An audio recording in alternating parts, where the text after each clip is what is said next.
Bismillahirrahmanirrahim. Assalamualaikum warahmatullahi wabarakatuh. Apa kabar anak-anak hebat? Semoga kalian dalam keadaan sehat dan masih tetap semangat untuk menuntut ilmu, meskipun belajarnya masih di rumah.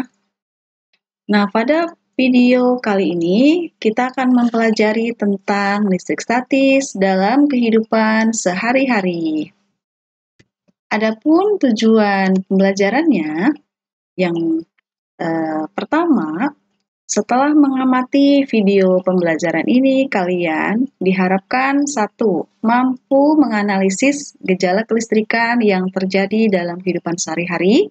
Yang kedua, mampu mengidentifikasi jenis-jenis muatan listrik dan interaksinya. Yang ketiga, mampu menjelaskan prinsip kerja elektroskop. Dan yang keempat, mampu mendeskripsikan faktor-faktor yang mempengaruhi besar gaya kolom. Langsung saja ya, kita mulai. Nah, anak-anak coba perhatikan video berikut. Nah, oke, mengapa kertas dapat tertarik oleh mika plastik yang sudah digosok? Itu pertanyaannya ya. Nah, ini adalah kaitannya dengan gejala listrik statis yang nanti akan kita bahas. Untuk itu, kita simak pembelajaran dengan seksama. Oke.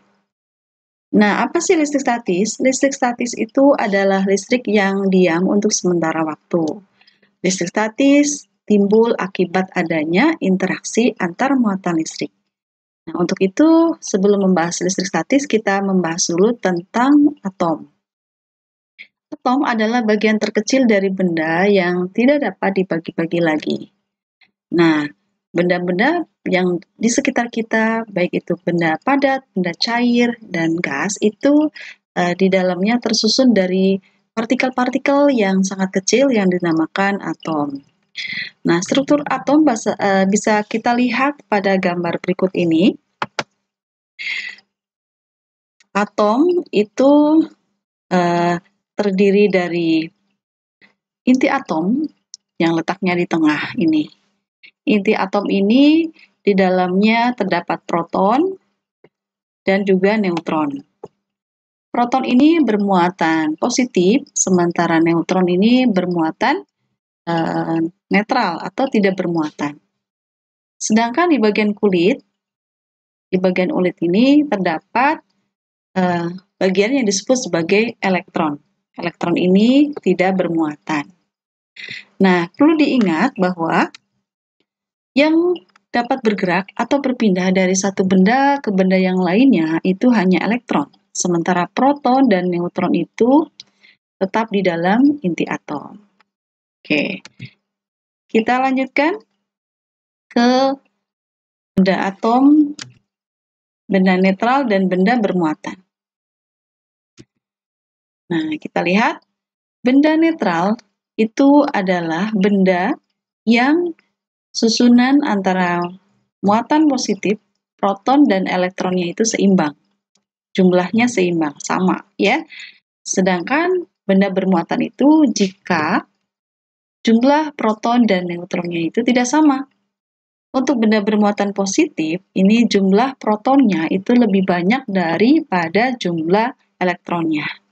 Mengapa hal ini dapat terjadi? Nah, karena benda tersebut kehilangan elektron atau elektronnya pindah ke benda yang lain. Sementara atom negatif ini adalah atom yang memiliki susunan jumlah elektronnya itu lebih banyak dari jumlah protonnya. Hal ini terjadi karena benda tersebut mendapatkan elektron, tambahan elektron atau menerima elektron dari benda yang lain. Nah, oke. Kita lanjutkan. Gejala listrik statis dalam kehidupan sehari-hari bisa kita lihat pada peristiwa terjadinya petir. Nah, pada musim hujan biasanya ada petir. Apa sih petir itu? Nah, petir itu adalah terjadi karena adanya awan muatan positif dan negatif yang saling bergesekan. Nah, akibat darinya terdapat perbedaan potensial yang sangat besar yang mengakibatkan pembuangan muatan negatif dari awan ke bumi. Oke, kita lanjut ya. Nah, apakah benda yang netral itu dapat menjadi bermuatan listrik? Nah, ada 3 cara untuk membuat benda yang netral menjadi bermuatan. Yang pertama adalah dengan cara konduksi.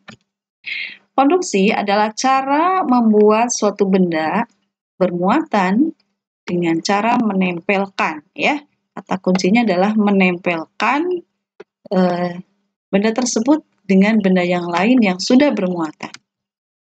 Nah, ini contohnya pada gambar ini, batang atom yang netral, kemudian ketika ditempelkan ke benda yang bermuatan, maka elektron-elektronnya ini akan pindah ke benda yang netral tersebut, sehingga benda yang netral ini akan menjadi bermuatan. Cara yang kedua adalah dengan cara induksi. Apa itu induksi? Induksi adalah cara membuat suatu benda menjadi bermuatan dengan cara mendekatkan benda tersebut dengan benda yang lainnya yang sudah bermuatan. Pipa ini setelah digosok dia itu sudah bermuatan. Sedangkan kaleng bekas ini masih netral. Nah, pipa yang ini ketika sudah digosok itu kan sudah bermuatan. Dan ketika ditempelkan, didekatkan ya, di sini didekatkan, tidak ditempelkan, maka membuat kaleng ini menjadi bermuatan. Oke. Yang berikutnya adalah dengan cara menggosok. Nah, seperti pada demonstrasi di awal ini ya, bahwa mika plastik yang sudah digosok ini ternyata dapat menarik kertas-kertas. Nah, menggosok ini ternyata mampu menyebabkan salah satu benda melepaskan elektron, sedangkan benda yang lainnya mampu menerima elektron. Benda yang melepaskan elektron, dia akan bermuatan positif, sedangkan benda yang menerima elektron, dia akan bermuatan negatif. Pada peristiwa ini, mika plastik ini karena dia menerima elektron dari kain, maka dia akan bermuatan negatif. Sehingga dia mampu menarik kertas yang netral. Oke, itu ya. Kita lanjut tentang elektroskop. Elektroskop itu adalah alat untuk mendeteksi ada tidaknya muatan listrik pada benda. Bagian-bagian elektroskop ini ada 3, yaitu kepala elektroskop yang terbuat dari logam, kemudian daun elektroskop bisa terbuat dari aluminium foil, dan yang ketiga adalah logam penghantar atau konduktor. Ini logamnya. Ini di video ini adalah contoh alat elektroskop yang sangat sederhana dan kamu bisa membuatnya di rumah. Nah, kita lanjut ke prinsip kerja elektroskop. Yang pertama adalah bila elektroskop netral ini didekati oleh benda yang bermuatan negatif. Nah, kita lihat di sini kondisi awalnya antara jumlah muatan positif dan negatif itu seimbang. Tapi setelah didekati muatan yang bermuatan negatif, maka di sini muatan positifnya tertarik ke sini. Ya, sedangkan muatan negatifnya akan ke bawah. Yang negatifnya akan ke bawah. Yang positifnya ke atas, sedangkan yang negatifnya ke bawah. Sehingga bentuk akhirnya, susunan terakhirnya itu seperti gambar di sini.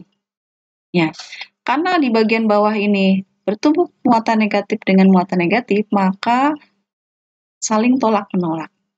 Jadi sifat muatan listrik itu kalau senama, kalau sejenis itu akan tolak-menolak. Sehingga menyebabkan daun elektroskop itu akan membuka. Oke. Kita lanjut ke elektroskop netral jika didekati dengan benda yang bermuatan positif. Kita lihat di sini susunan kondisi awal elektroskop ini, susunan partikel-partikel itu seimbang ya, jumlah proton dan jumlah elektronnya.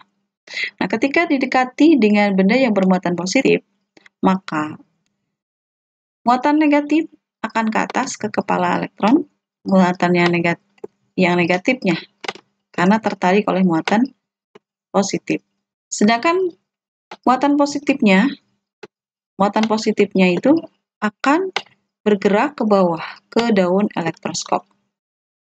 Sehingga susunan terakhirnya adalah bagian kepala ini penuh dengan muatan-muatan negatif, sedangkan bagian daunnya penuh dengan muatan-muatan positif. Karena sama-sama sejenis muatan positif, maka terjadi tolak-menolak, sehingga menyebabkan daun elektroskop ini saling menjauhi. Nah, itu ya prinsip kerja elektroskop. Kita lanjut ke hukum Coulomb.